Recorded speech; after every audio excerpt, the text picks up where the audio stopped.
American president Donald ட்ரம்பின் tariff அறிவிப்பு குளோபலாக பெரிய issue ஆகிவிட்டது. நாக்குக உலகத்தில் இருக்கிற எல்லா ஸ்டாக் மார்க்கெட்ஸும் கடுமையான டிக்ளைனை சந்திச்சிருக்கு. பெரிய கம்பெனிஸ் இங்கு வரையில் லாஸ் நேர்ந்தது. அமெரிக்காவில் உள்படுத்து. காரணம், இந்த சொன்ன 2 நாட்கள் அமெரிக்காவிலுக்கு அனுப்புகிற சரக்கில் 25% டாரிஃப் சொன்னால் கூட சீனா அதுக்கு பெரிய ரியாக்ட் செய்யாவிட்டாலும் என்ன ரியாக்ஷன் என்று நமக்கு காணலாம். முந்தைய கனடாயும் மெக்சிகோவும் தான் சொன்னாங்க. ஃபர்தர் டெவலப்மெண்ட் வர்றபோது பின்னால் அந்த நாட்டை பற்றியும் கூடுதல் விவரம் சொன்னான். மிக முக்கியமான ஒரு இன்சிடெண்ட் இது என்பதற்கு புரிந்து கொள்ள வேண்டியது, யூரோப்பியன் யூனியன் நாட்கள் முதலில் இந்த டாரிஃப்க்கு முன்னாடி, அதாவது கனடாக்கு எதிராகவும் மெக்சிகோக்கு எதிராகவும் அறிவிப்புக்கு முன்னாடி ஒரே நாள் 2 நாள்கள் இவர்கள் உறுதியாக சொன்னாங்க, யூரோப்பியன் யூனியன் ஒட்டகையிலிருந்து ட்ரம்பின் இந்த டாரிஃப் அறிவிப்புக்கு எதிராக இருக்காங்க. நீங்கள் கேட்டிருப்பீங்க, அவர்கள் எழுதிய வகையில் மிகவும் முன் பந்து உடுத்துவது பிரான்சும் ஜெர்மனியும் தான். காரணம், அவர்கள் தான் மேஜர் பிளேயர்ஸ் யூரோப்பியன் யூனியனில். ஆனால் பின்னால் அதன் உள்ளே அடிக்கடிச்சு. காரணம், இந்த சொல்கிற சில நாட்கள் இட்டலி பிரசிடென்ட் மிகவும் சரியான முறையில் சொன்னாங்க. காரணம், இட்டலி அமெரிக்காவிற்கு எக்ஸ்போர்ட் செய்து சுமாராக 130 பில்லியன் நெருங்கியது. அங்கிருந்து திரும்பும் இங்கு இட்டலி இம்போர்ட் செய்வது அமெரிக்காவில் இல்லை, சுமாராக 30 பில்லியன் இருக்குது. அந்த ட்ரேடு டெபிசிட் பேலன்ஸ் செய்யலாம் என்று இட்டாலியன் லீடர் சொன்னாங்க. அதில் ஒப்பிய மற்ற நாட்கள், அதாவது ஹங்கரி, போலண்ட் எல்லாமே யூரோப்பியன் யூனியன் உள்ளே நிறையாக ஆக்டிவாக இருந்த நாட்கள் தான். அமெரிக்கன் பிரசிடென்ட் சொன்னார், காரணம் டவோஸில் வேர்ல்டு எக்கனாமிக் ஃபோரம் நடக்கிறப்போ அவர் அங்கிருந்து லிவ் ஆகி அமெரிக்காவில் இருந்து வந்து பேசியது. அவர் சொன்ன ஒரு விஷயம், என்டையர் யூரோப்பியன் கண்ட்ரீஸ் அமெரிக்காவிலுக்கு எக்ஸ்போர்ட் செய்யுது சுமாராக 500 பில்லியன் நெருங்கியது. திரும்பவும் இங்கு வருது 300 பில்லியன் குறைச்சியது. இது மிக முக்கியமாக ஏடி விழும்போது ஜெர்மனிக்கு தான். காரணம், ஜெர்மன் கார்ஸ் நிஜமாக அமெரிக்காவில் யூஸ் செய்வது அது 10%, 12, 13% டாரிஃப் கூட வரும்போது ஜெர்மன் கார்ஸ் அமெரிக்கன் மார்க்கெட் இல்லாமல் போகும். அதில் ஒப்பிய மற்ற நாட்கள், அதாவது ஹங்கரி, போலண்ட் எல்லாமே யூரோப்பியன் யூனியன் உள்ளே நிறையாக ஆக்டிவாக இருந்த நாட்கள் தான். அமெரிக்கன் பிரசிடென்ட் சொன்னார், காரணம் டவோஸில் வேர்ல்டு எக்கனாமிக் ஃபோரம் நடக்கிறப்போ அவர் அங்கிருந்து லைவ் ஆகி அமெரிக்காவில் இருந்து வந்து பேசியது. அவர் சொன்ன ஒரு விஷயம், என்டையர் யூரோப்பியன் கண்ட்ரீஸ் அமெரிக்காவிலுக்கு எக்ஸ்போர்ட் செய்து சுமாராக 500 பில்லியன் நெருங்கியது. திரும்பவும் இங்கு வருது 300 பில்லியன் குறைச்சியது. இது மிக முக்கியமாக ஆடி விழும்போது ஜெர்மனிக்கு தான். காரணம், ஜெர்மன் கார்ஸ் நிஜமாக அமெரிக்காவில் யூஸ் செய்வது அது 10%, 12, 13% டாரிஃப் கூட வரும்போது ஜெர்மன் கார்ஸ் அமெரிக்கன் மார்க்கெட் இல்லாமல் போகும். ஜெர்மனி இந்த சொல்கிற மாதிரி எக்கானமியாக ஸ்ட்ரெங்த்தில் முன்னே போகலை. அவங்க பல எக்கனாமிக் கிரைசிஸும் உள்ளன, பொலிட்டிக்கல் கிரைசிஸும் உள்ளது. பிரான்ஸ்க்கும் அதே மாதிரி தான் பிரச்சனை. காரணம், ஏவியேஷன். காரணம், அமெரிக்காவில் பறக்கிற நிறைய ஃப்ளைட்ஸ், போயிங், ஏர்பஸ், இதுக்குரிய ஸ்பேர் பார்ட்ஸ் எல்லாம் 10% டாரிஃப் இப்போ கிட்டால் அது மிகுந்த விலையானது ஆகும். காரணம், அமெரிக்காவில் பல கம்பெனிஸ், இது போயிங் அடுத்து ஏர்பஸ் இருந்து மாறி அமெரிக்கன் கம்பெனி என்றா போயிங்குக்குள் போகும். பின்னர் இதற்கான மேனுஃபேக்சர் செய்கிற ஸ்பேர் பார்ட்ஸ் அவ்வப்பொழுது இந்த கம்பெனிஸ் பிரான்ஸ் இருந்து, ஸ்பெயின் இருந்து தான் வாங்கும். ஸ்பெயினுக்கான இப்போட்டி வருகிறது. ஸ்பெயின் இருந்து நேராக அமெரிக்காவுக்கு ஷிஃப்ட் செய்யும். அப்போதான் அமெரிக்கா ஏர்பஸ் வாங்கும். காரணம், அமெரிக்கன் ஏர்பஸ் அண்ட் போயிங் அங்கே டொமெஸ்டிக் மற்றும் இன்டர்நேஷ்னலுக்கு அதிகமாக பறக்கும் ஃப்ளைட்ஸ் ஆகும். அதற்கான பெரிய பிரச்சனை உருவாக்கும். எந்த கம்பெனிக்கு வேண்டிய ஃப்ளைட் அமெரிக்காவில் மேனுஃபேக்சர் செய்யலாம் அல்லது யூரோப்பியன் கண்ட்ரீஸ் மேனுஃபேக்சர் செய்யும் வாங்கலாம்.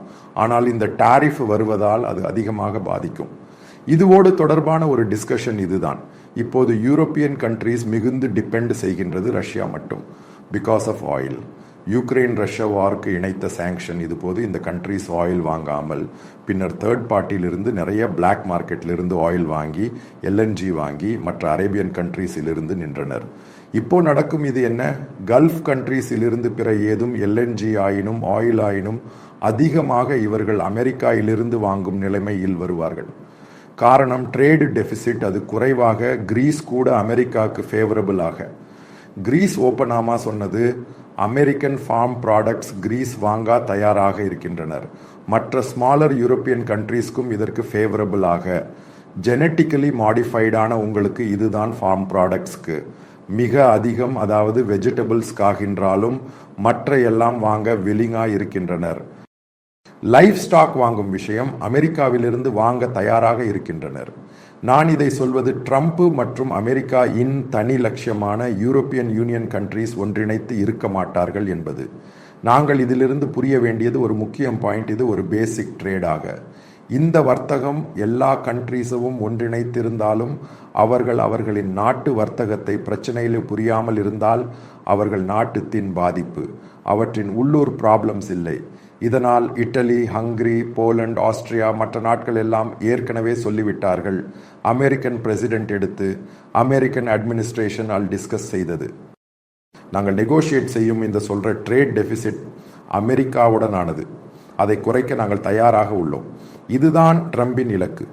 ட்ரம்பின் இன்னொரு இலக்கு யூரோப்பியன் யூனியன் ஒன்றிணைத்து அமெரிக்காவை பல இடங்களில் சிறியதாக்க முயற்சித்து வந்தது. அதனால் இவர்கள் வேறுபடுவார்கள். இதுதான் இந்த ட்ரேட் இன் டேரிஃபில் இந்த எல்லாவற்றையும் காணும்போது புரிந்து கொள்ளக்கூடியது. இது மிகுந்த அமெரிக்கன் கேம் ஆகிவிட்டது. இதுதான் கனடா பூட்டியது. பேசிக்கலி புரிந்து கொள்ள வேண்டியது, இதில் மிகுந்து காங்கிராட் செய்தது இந்தியா தான். அதாவது ட்ரம்ப் எலெக்ட் ஆவதற்கு அப்புறம் இந்தியன் அம்பாசடர் மற்றும் இந்தியன் அட்மினிஸ்ட்ரேஷன் பணியாளர்கள் ட்ரம்பின் வருவது போக்கு குழுமமுடன் பேசினார்கள். காரணம், நாங்கள் ஒரு அண்டர்ஸ்டாண்டிங்க்கு வந்தோம். அந்த அண்டர்ஸ்டாண்டிங் என்ன சொல்றது? அமெரிக்கன் ப்ராடக்ட்ஸ் நாங்கள் எதை வேண்டுமானாலும் வாங்க. காரணம், பெரிய வெவ்வேறு டெபிசிட் உள்ளது இந்தியாவுக்கும் அமெரிக்காவுக்கும் இடையில் ட்ரேட் என்பது. இதுக்கு நான் வேறு ஒரு வீடியோ செய்யலாம். என்ன இந்தியாவின் காரணம்? மார்ச்சில் மோடி அங்கே விசிட் செய்கிறார். பெஞ்சமின் நெட்டான்யாஹூ இப்பொழுது அங்கே வந்தார். பிரசிடென்ட் ட்ரம்ப் முதலில் காணும் ஒரு கண்ட்ரிஸ் பிரைம் மினிஸ்டர் என்று சொல்லும்போது பெஞ்சமின் தான். அடுத்தவர் என்றால் மோடியே. அது பாண்ட் என்பது. அதை பற்றிய வீடியோ செய்யலாம். மோடிஸ் விசிட் என்ன? அதில் யூஎஸில் மிக முக்கியமான விஷயம், இந்தியாவின் பல பாலிசிஸை எடுத்துக்கொள்ள போகின்றனர். அதாவது அதை பற்றி நான் மிகவும் மூலமாக சொல்லலாம். என்ன பாலிசிஸ் உள்ளன? காரணம், இந்த ட்ரேடுக்கு இணைத்த இந்த ட்ரேட் டெபிசிட் இம்பேலன்ஸில் தொடர்பான ஒரு பாலிசி டிசிஷன் எடுத்து விட்டார்கள் இரு கண்ட்ரீஸ்க்கு. இப்போது அட்மினிஸ்ட்ரேட்டிவ் தரத்தில் அதிகாரிகளிடையே தான் தீர்மானம் எடுக்கின்றது. என்ன ப்ராடக்ட்ஸ் எத்தனை பர்சன்டேஜ் பற்றி புரிந்து கொள்ளப்படுகின்றது. ஆனால் ஒரு விஷயம் நிச்சயம் சொல்லலாம், அது பற்றி நரேந்திர மோடி அமெரிக்காவில் செல்லும் முன்பு என்ன இந்தியா டெபிசிட்டில் கொண்டு வரும் விஷயங்கள் என்று முன்பே தீர்மானித்து அவர்களை அறிவிக்க மோடி குஜராத்தி ட்ரேடர் ஆவார். குஜராத்தி ட்ரேடருக்கு பிஸ்னஸ் கற்றுக் கொடுக்க வேண்டாம். Trump American trader. இரண்டு ட்ரேடர்ஸ் மார்ச்சில் ஒன்று சேரும்போது அவர்கள் எங்கு விளையாட வேண்டும் தெரியாது. அதன்படி அது ஒரு பாசிட்டிவ் ஆகி போகும் வாய்ப்புகள் மிகுந்து காணப்படுகின்றது. நாம் திரும்பிய போது யூரோப்புக்கு வரும்போது யூரோப்பியன் கண்ட்ரீஸ் மிகுந்து கிரைசிஸ் பட்டுவிட்டது. இவர்கள் ஒன்றிணைத்து நிற்க முடியவில்லை. ட்ரம்பின் டாரிஃப் இற்கு எதிராக ஒன்றிணைத்து நிற்க உள்ளவர்களை பல குரூப்ஸாக இதில் ஒன்றிணைத்து நிற்க பிரான்ஸ் மற்றும் ஜெர்மனி உள்ளனர். முடிவில் பிரான்ஸ் மற்றும் ஜெர்மனி தனித்தனியாக ட்ரம்புடனான நெகோஷியேட் செய்து பலவற்றிற்கும் இதில் ஒரு அண்டர்ஸ்டாண்டிங் ஆகும் வாய்ப்புகள் உள்ளன. ஒரு விஷயம் இதில் புரிந்து கொள்ள வேண்டியது, டோட்டல் யூரோப்பியன் யூனியனின் எக்கானமிக்கு அமெரிக்காவுக்கான எக்கானமியை கொண்டு வரும்போது அமெரிக்கன் எக்கானமி பெரியது. காரணம், சைஸ் ஆஃப் எக்கானமி ஹியூஜ் ஆகும். அப்போ அதற்கு அருகில் வரவில்லை என்டையர் யூரோப்பியன் யூனியன் இன் எக்கானமி. இதுதான் முக்கியம் காரணம். அதனால்தான் அமெரிக்கா உலக போலீஸில் இருந்து முழுக்கமாய் உலகத்தின் பிஸ்னஸ் அவனது கையில் என்பதற்கு காரணம்.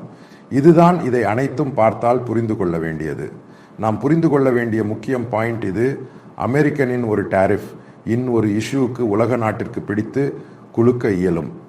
பார்க்க கனடா எங்கு சென்றது, சைனா கூட மாட்டிக்கொண்டு போகும். அப்போ பல ஃபேக்டர்ஸ் உள்ளன. இன்ட்ரெஸ்டிங் ஆன மற்ற வீடியோக்கள் இதற்கு ஒரு பின் ஒன்றாக வருகின்றது.